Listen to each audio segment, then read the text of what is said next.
नमस्कार। 20 मिनट 20 खबर में आप सभी का स्वागत है। मैं हूं आपके साथ हेमंत कुमार। अगले 20 मिनट में आपको हम 20 अहम खबरों से रूबरू करवाने वाले हैं। तो चलिए शुरू करते हैं 20 मिनट में 20 खबरों का सिलसिला। रंगों का ऐसा इंद्रधनुष आपने शायद ही पहले कभी देखा हो। अलौकिक सौंदर्य, अद्भुत सजावट, ऐसा लग रहा है जैसे धरती पर स्वर्ग उतर आया हो। जहाँ नजर जाती है बस वहीं ठहर जाती है। सजावट के आकर्षण से, इनके सम्मोहन से बचना मुश्किल ही नहीं नामुमकिन है। देश में अलग अलग राज्यों में आस्था के भी अलग रंग दिखाई देते हैं। यही बात इस देश की अखंडता को बनाए हुए है। बहरहाल अद्भुत सजावट की तस्वीरें तमिलनाडु की हैं।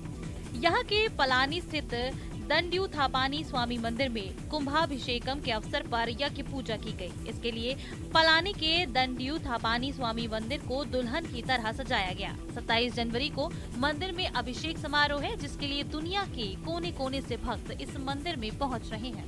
Kumbhabhishekam is happening after 16 years. We are so happy to be here at this auspicious time. The decorations and everything are done very well. Tomorrow we have even more better programs after the Kumbhabhishekam. अगर आपसे किसी को नारियल के पेड़ पर चढ़कर नारियल तोड़कर लाने के लिए कह दिया जाए तो आप में से शायद कई लोगों के लिए काफी मुश्किल भरा हो सकता है, लेकिन अब ऐसा करना आसान हो गया है। यकीन नहीं हो तो इन तस्वीरों को देखिए। भूल जाइए वो दिन जब लोग नारियल, यूकेलिप्टस और ताड़ जैसे ऊंचे पेड़ों पर चढ़ाई करने के लिए रस्सियों का सहारा लेते थे। इस दौरान उन्हें काफी खतरा भी उठाना पड़ता था, लेकिन अब ये खतरा कम हो गया है, क्योंकि कर्नाटक के किसान की तैयार की गई मशीन नारियल की खेती करने वाले लोगों के लिए काफी फायदेमंद साबित हो रही है। इस मशीन से बेहद आसानी से पेड़ों पर चढ़ाई की जा सकती है। किसी भी ऊंचे पेड़ पर चढ़ने के लिए ये मशीन बेहद मददगार है, लेकिन मशीन खरीदने भर से कुछ नहीं होगा। इसके इस्तेमाल की ट्रेनिंग भी उतनी ही जरूरी है। मंगलुरु के बेरोजगारों को इस मशीन के इस्तेमाल की अब ट्रेनिंग दी जा रही है।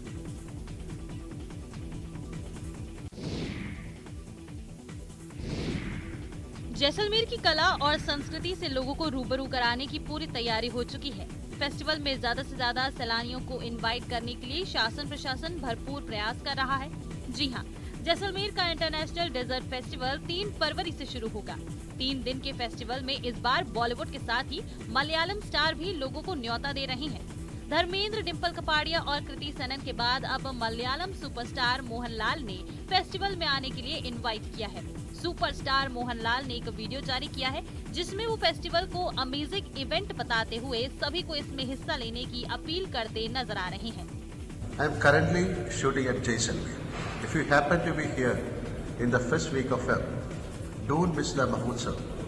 That starts on the 3rd and goes on till the 5th February. जिला प्रशासन ने इस वीडियो को भी अपने सभी प्लेटफॉर्म्स पर लगवाया है, ताकि ज्यादा से ज्यादा फेस्टिवल का प्रचार हो और साउथ इंडिया से भी सैलानी इस फेस्टिवल को देखने जैसलमेर आए।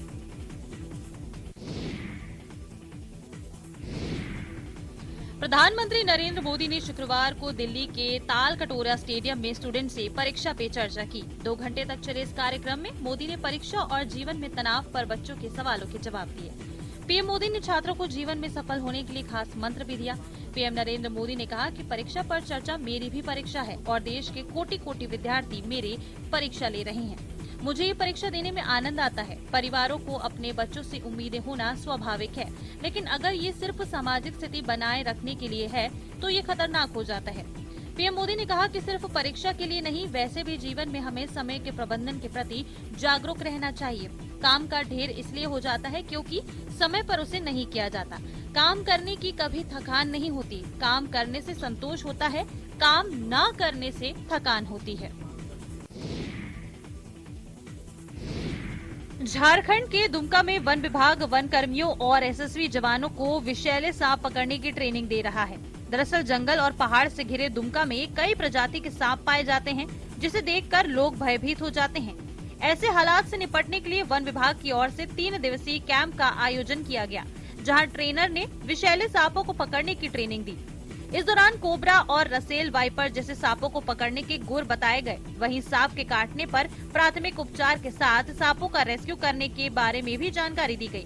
आप तस्वीरों में देख सकते हैं कि वनकर्मी और एसएसबी के जवान किस तरीके से रेस्क्यू करने की तरकीब सीख रहे हैं। दुमका जिला वन, जंगल और पहाड़ से घिरा हुआ है, इसलिए कई प्रजाति के सांप यहाँ पाए जाते हैं। अजगर, कोबरा जैसे विषैले सांप ग्रामीण इलाकों में निकलने की सूचना मिलती रहती है। ऐसी स्थिति में वन विभाग को सूचना दी जाती है, लेकिन वो विभाग में नौकरी करने वाले सांप पकड़ने के लिए एक्सपर्ट नहीं होते।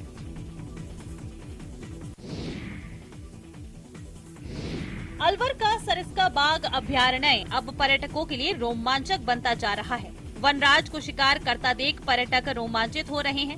अपने शिकार को खींचकर ले जाते टाइगर को देखकर सैलानी ठिठक जाते हैं। ऐसा ही मामला गुरुवार सुबह सरिस्का में देखने को मिला, जिसमें एक टाइगर टूरिस्ट के सामने गाय का शिकार करता हुआ दिखाई दिया। पर्यटकों ने इसका वीडियो भी बनाया और अपलोड भी किया, जो सोशल मीडिया पर वायरल हो रहा है। सरिस्का के गार्ड श्याम सुंदर ने बताया कि सरिस्का के काला घाटी के जंगल में टाइगर ST-15 की साइटिंग हुई थी। घने जंगलों में टाइगर के शिकार को कम ही देखा जाता है। दिल्ली से आए टूरिस्ट ने काफी देर तक इसकी साइटिंग की। काली घाटी के पास टूरिस्ट साइटिंग कर रहे थे कि तभी ST-15 टाइगर आया और जंगल में खड़ी गाय पर झपट्टा मारा। इसके बाद वो काफी देर तक गाय को अपने जबड़े में लेकर रोका रहा। इसके बाद वो उसे घसीटते हुए झाड़ियों में ले गया। दुमका के बाबा बासुकीनाथ मंदिर में बाबा का भव्य तिलकोत्सव संपन्न हुआ। इस तिलकोत्सव में भाग लेने के लिए श्रद्धालुओं की काफी भीड़ मौजूद रही। स्थानीय श्रद्धालुओं के साथ साथ बिहार के दरभंगा, मधुबनी, सहरसा, पूर्णिया और कई स्थानों से बाबा के तिलक उत्सव में शामिल होने के लिए श्रद्धालु पहुंचे थे। बासुकीनाथ में सदियों से चली आ रही परंपरा को निभाते हुए बाबा का तिलक किया गया। इस अवसर पर मिथिलांचल से आने वाले श्रद्धालुओं ने कहा कि वे लोग बाबा के प्रति काफी आस्था रखते हैं। वे लगातार 30 वर्षों से प्रत्येक वर्ष बाबा के दरबार में आते हैं और बाबा के तिलक उत्सव में भाग लेकर परंपरागत तरीके से बाबा को तिलक चढ़ाते हैं।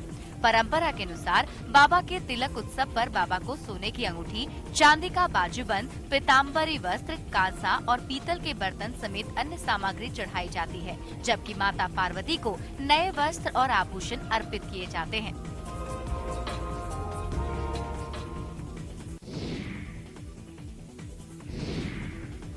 अलग अलग परिवारों की दुल्हनें, अलग अलग परिवेश के दूल्हे, लेकिन 7 फेरे एक ही जगह और एक साथ हुए।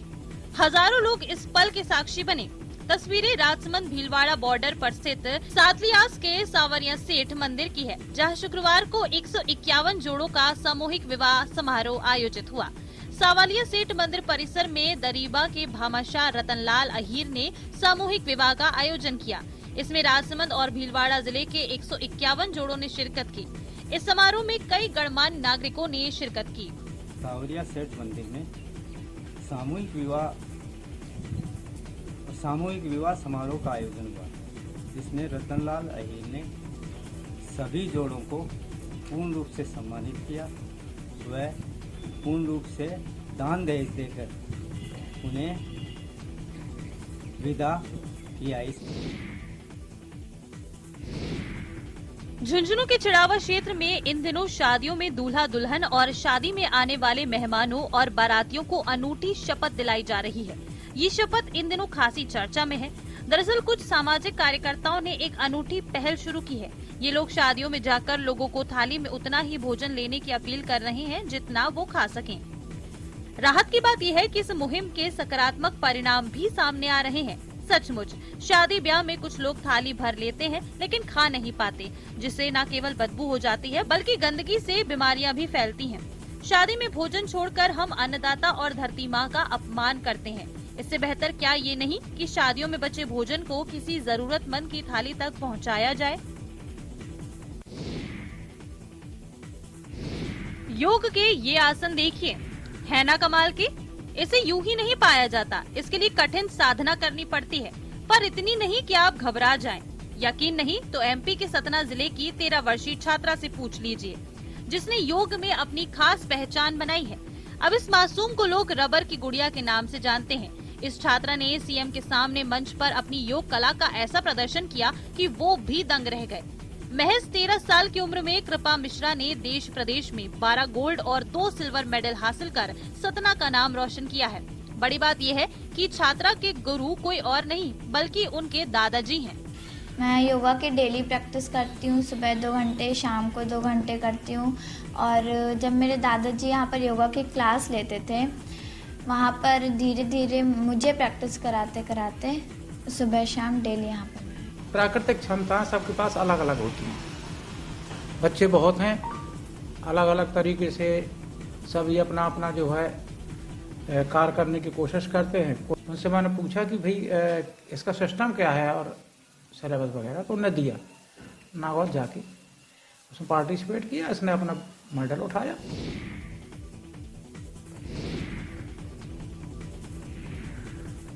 उत्तरकाशी के सुदूरवर्ती जखोल गांव में सोमेश्वर देवता के देवगोती महोत्सव का भव्य आयोजन किया गया, जहां 22 गांव के लोग सोमेश्वर देवता का आशीष लेने पहुंचे। ये मेला हर साल नए वर्ष के आगमन के उपलक्ष्य में मनाया जाता है। मेले में सोमेश्वर देवता की डोली गाजे बाजे के साथ अपने मुख्य मंदिर से बाहर निकाली जाती है। हमारे यहाँ त्योहारों में 5 दिन जिमदारा लगता है। जिम के बाद जिमदारे के बाद हम फूल पुरोहित सलांटे बंधु खुदा के देवता का दिन निश्चित करके वसंत पंचमी या अच्छा दिन हो, क्योंकि 22 गाँव के लिए हमने दिन तय करना है।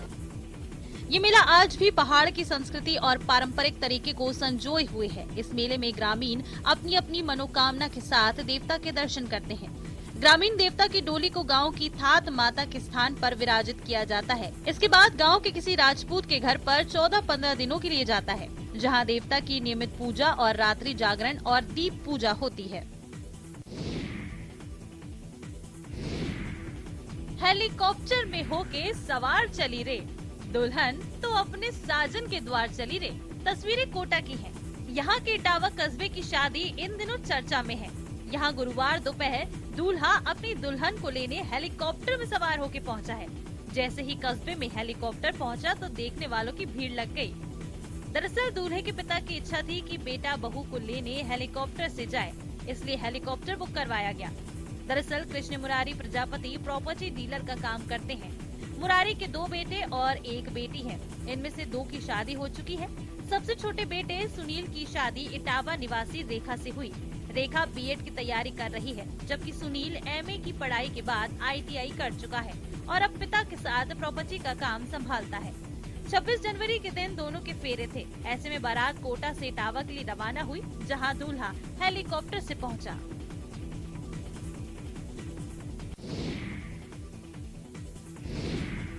बर्फ पर फिसलने के रोमांच को शब्दों के जरिए बयान नहीं किया जा सकता है। बर्फ पर फिसल कर ही आप इस रोमांच को महसूस कर सकते हैं। वैसे सर्दियों का मौसम शुरू होते ही जम्मू कश्मीर, हिमाचल प्रदेश और उत्तराखंड बर्फ की सफेद चादर से ढक जाता है। यहाँ के पहाड़ी राज्यों में सैलानी न केवल बर्फ से ढके पहाड़ी नजारों को देखने आते हैं, बल्कि रोमांच के शौकीन कई पर्यटक यहाँ आइस स्केटिंग जैसे साहसिक खेल का मजा लेने के लिए भी आते हैं। आइस स्केटिंग जूते के नीचे से तय ब्लेड की सहायता से बर्फ की सतह पर संतुलन बनाने के साथ फिसलने का एक मनोरंजक खेल है। भले ही आइस स्केटिंग की शुरुआत स्कैंडिनेविया में 1000 ईसा पूर्व के रूप में हुई हो, लेकिन अब भारत में भी ये खेल खासा लोकप्रिय होने लगा है। तस्वीरें जम्मू कश्मीर के गुलमर्ग की हैं। यहाँ आइस स्केटिंग में डंका बजाने की ख्वाहिश रखने वालों को ट्रेन किया जा रहा है। यहाँ पर काफ़ी सारे पार्टिसिपेंट्स आए, 30 पार्टिसिपेंट्स आए हैं और हमारे साथ यहाँ पर कोच मिस्टर अशरफ डीजो है, जो हमें यहाँ पर आइस स्केटिंग सिखाते हैं। काफ़ी अच्छा एक्सपीरियंस रहा और हम अपने अपने स्किल्स दिखा रहे हैं। हम चाहते हैं इसमें अच्छा करना और आगे बढ़ना। हम इंटरनेशनल, नेशनल लेवल तक हम जाना चाहते हैं। बच्चों के लिए उनके माता पिता से ज्यादा विश्वसनीय कोई दूसरा अभिभावक नहीं होता। तभी तो आंखें बंद करके बच्चे अपने माता पिता की गोद में सुरक्षित रहते हैं। वैसे आपने माँ को बच्चों की सुरक्षा के लिए छोटी से छोटी बात पर ध्यान देते हुए देखा होगा, लेकिन पिता के हाथों में ये जिम्मेदारी आती है तो नजारा देखने लायक हो जाता है। इससे जुड़ा हुआ एक वीडियो इस वक्त सोशल मीडिया पर वायरल है। वायरल हो रहे वीडियो में दिखाया गया है कि जब बच्चों की जिम्मेदारी पिता पर होती है तो वो उन्हें किस तरह से संभालते हैं। वीडियो में एक जगह 3-4 पिता एक साथ मिलकर बच्चों को आपस में टॉस करा रहे हैं। वहीं एक दूसरे फुटेज में वो बर्फ में सीधे बच्चों को नीचे छोड़ देते हैं और फिर उठाते हैं। एक जगह तो वो सो रहे बच्चों को जैकेट के सहारे घसीटते हुए ले जा रहे हैं। ये कम था कि एक बच्चा तो अपने पिता के मुंह को जंपिंग की जगह बना लेता है। वैसे इसमें रिस्क कितना भी हो, लेकिन फुटेज काफी मजेदार है। इन तस्वीरों को देखकर एक बात तो साबित हो गई है कि बच्चों को माँ से अच्छा कोई नहीं संभाल सकता।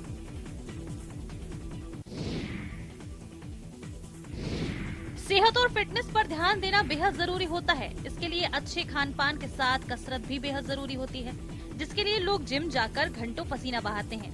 लेकिन कई बार ये काम बेहद बोरिंग भी हो जाता है, जिसके चलते बहुत से लोग जिम जाना छोड़ देते हैं। लेकिन अगर यही बोरिंग काम क्यूट अंदाज में किया जाए तो मस्ती के साथ सेहत बनाई जा सकती है।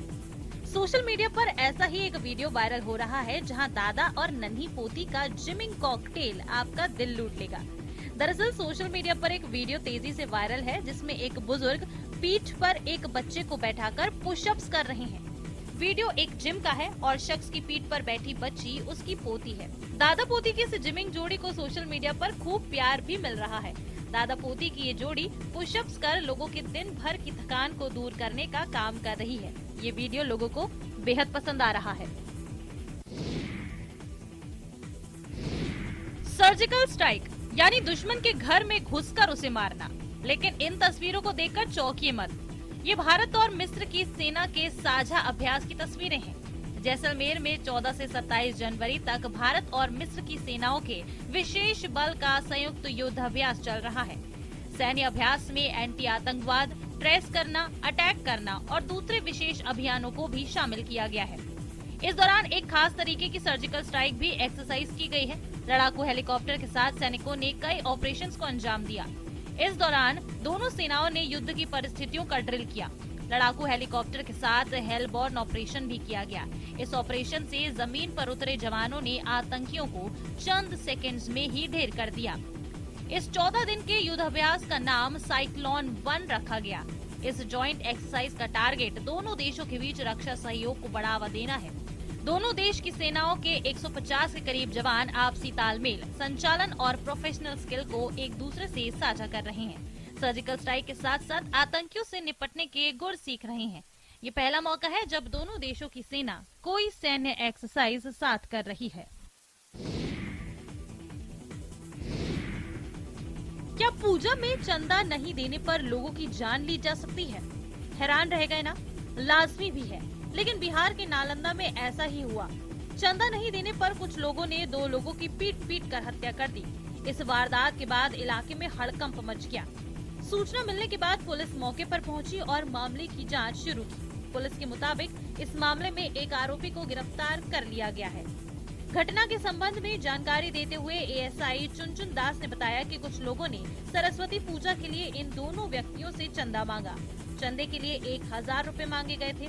चंदा नहीं देने पर बहस हुई। इसके बाद मारपीट शुरू हो गई और फिर वो हुआ जिसकी किसी को उम्मीद नहीं थी। तिरदला थाना में सूचना मिली कि विजयपुर गांव में लोग गांव नदी से नहा धोआ करके जा रहा था। श्राद्ध कर्म उसके घर में था और घर जाने के क्रम में विजयपुर गांव के पास जो है कुछ लड़के लोग जो है सरस्वती पूजा का चंदा को लेकर के इन लोग से चंदा मांगा गया, जिसमें ये लोग देने के लिए भी तैयार था, लेकिन वो लोग कह रहा था कि 1000 रुपया दो तभी हम लोग छोड़ेंगे। इसी पर बाताबाती हुआ और मारपीट हुआ।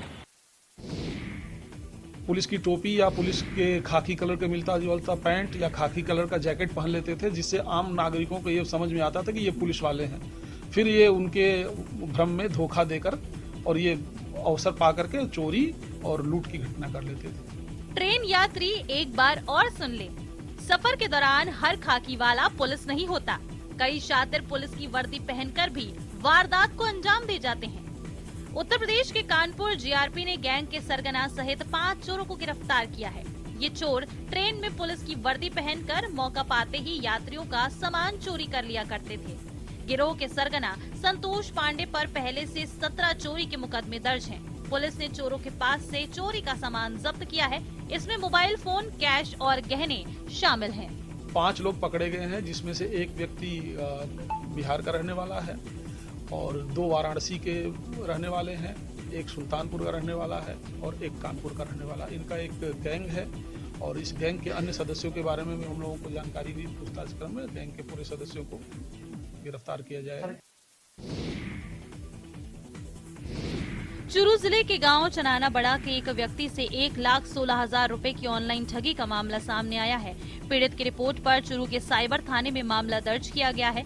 जानकारी के मुताबिक पीड़ित के मोबाइल नंबर पर फोन आया कि उसका कुरियर सीकर में होल्ड है, जो डाक शुल्क की कमी और एड्रेस के कारण रुका हुआ है। डाक शुल्क 10 रुपए पूरे कर देने पर कुरियर मिल जाएगा। फिर उसे एक मोबाइल नंबर से एक लिंक भेजा गया। जैसे ही उसने लिंक पर क्लिक कर रुपए जमा करवाए, उसके बैंक खाते से 1,16,000 रुपए निकल गए। रिपोर्ट दी कि उनके पास एक मैसेज आया कि उन्होंने जो कोरियर सामान मंगवाया वो कहीं अटक गया है, उसके लिए उनको कुछ पे करना पड़ेगा। तो 10 रुपये के उनके पास में बात आई, 10 रुपये उन्होंने पे कर दिए। उसके बाद में एक लिंक आया, लिंक को जैसे उन्होंने ओपन किया तो उनके खाते से 1,16,000 रुपये की ठगी बनाव बता रहे हैं। मुकदमा दर्ज कर लिया गया, अनुसंधान जारी है। आम आदमी हो या कोई संस्थान, हर कोई साइबर अटैक का शिकार हो रहा है। ऐसे में जरूरत है इन साइबर हमलों से निपटने के लिए, इनसे बचने के लिए साइबर सुरक्षा की ट्रेनिंग की। इसी के लिए राजस्थान पुलिस अब अपने विभाग में ऐसे एक्सपर्ट की टीम तैयार कर रही है जो जरूरत के वक्त साइबर हमलों से निपट सके। जी हां, राजस्थान पुलिस अब अपने विभाग में ऐसे एक्सपर्ट की टीम तैयार कर रही है जो जरूरत के वक्त साइबर हमलों से निपट सके। इसके लिए राजस्थान पुलिस मुख्यालय ने हाल ही में सरदार पटेल यूनिवर्सिटी के साथ एक MOU किया है, जिसके जरिए राजस्थान पुलिस के अफसर और जवानों को साइबर सुरक्षा की ट्रेनिंग दी जाएगी। प्रदेश भर से इस ट्रेनिंग के लिए 50 पुलिसकर्मियों को चुना गया है। पहले फेज की शुरुआती ट्रेनिंग 9 महीने की होगी, जो कि ऑनलाइन और ऑफलाइन होगी। ये जो ट्रेनिंग है ये बेसिकली 9 महीने की होगी। फिर ये ऑफलाइन एंड ऑनलाइन दोनों तरह की ट्रेनिंग होगी।